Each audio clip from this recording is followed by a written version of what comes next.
Hi, my name is Alan DeWolf. I'm the CEO of Boss Tools. Sometimes asked by my customers, how in the world did you ever come up with this trimming tool?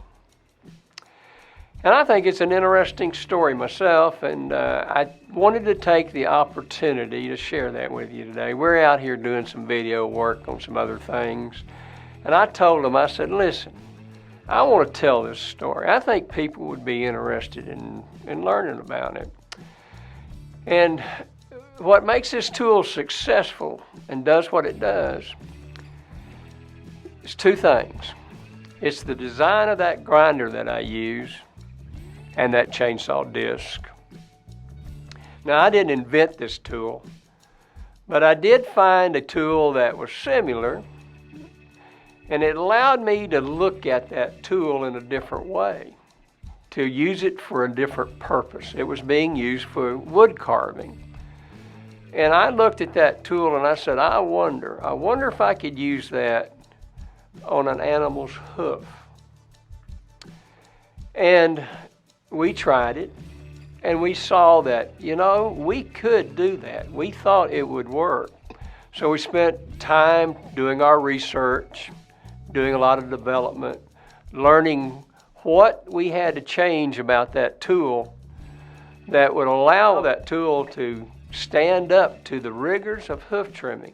It is an extremely difficult thing to do, regardless of the type of animal you might have.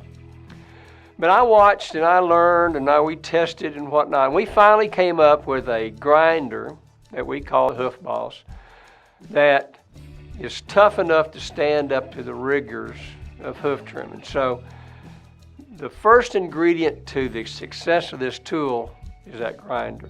That grinder's got to be tough enough, and it's got to be fast enough to do what we need to do with the chainsaw disc. It's got to be able to power that chainsaw disc.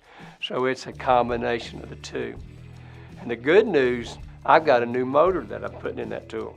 It's a faster motor, it's got more torque, it's got more power, and it's taken this tool to the next level. But the other element to this is the chainsaw disc. But what we found was, if I take that chainsaw blade and I change it, I make it round, I make it small, I make it 2 inches, I change the dynamics of that chainsaw blade, and I make it to where it can be extremely controllable. And here's how that works.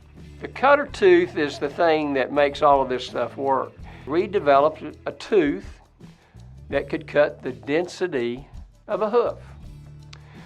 Now, the reason that it's so controllable is because of the depth gauge and this ramp.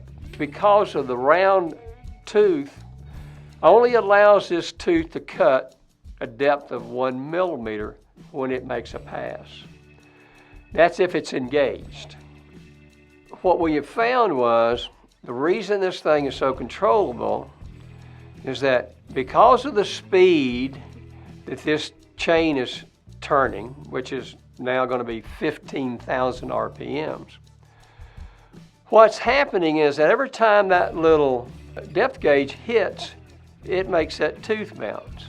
It makes it bounce. Every time it hits, it's going to bounce. So you get it going fast enough, and really what you do is that the whole chain is riding on that gauge right there. It's going so fast that it's staying up just above that tooth. So to make it work, all you have to do is just apply a little pressure.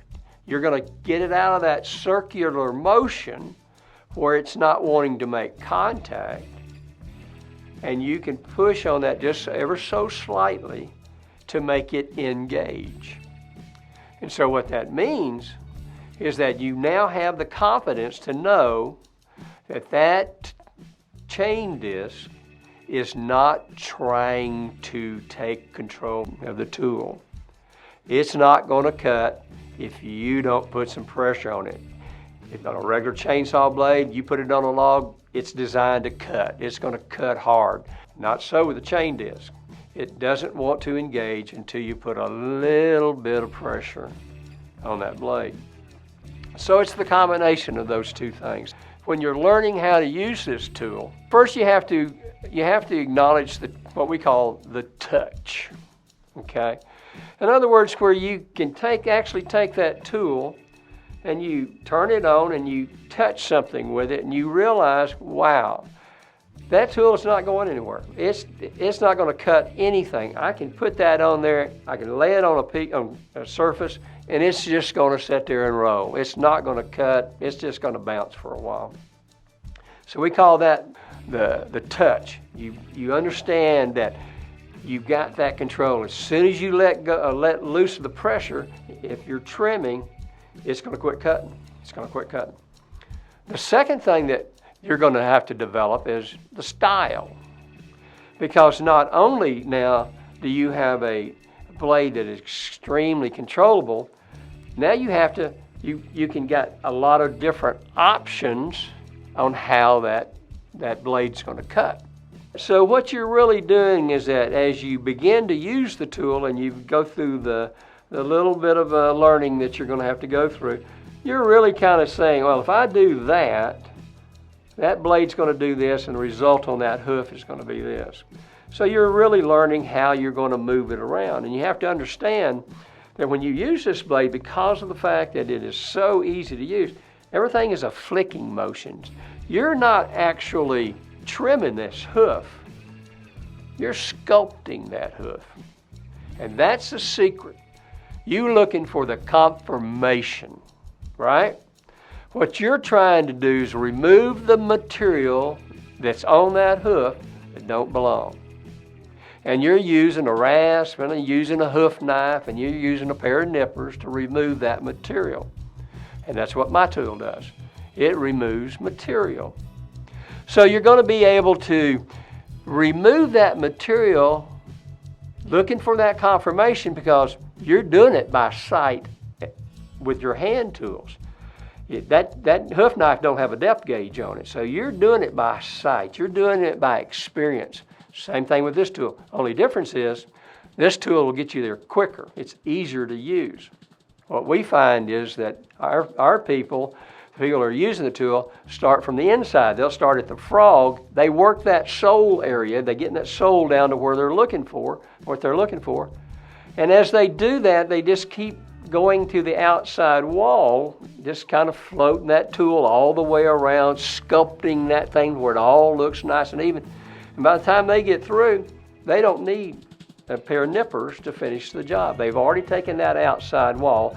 They've made it all work the way they wanted to, just with this one tool. Well, that's the story of what makes this tool work. It's a combination of the Hoof Boss and that chain disc. I hope you'll look through the website and look for the additional information that we've got here that will give you a bit more information if that's what you're looking for. But I just wanted to share that with you. Thank you.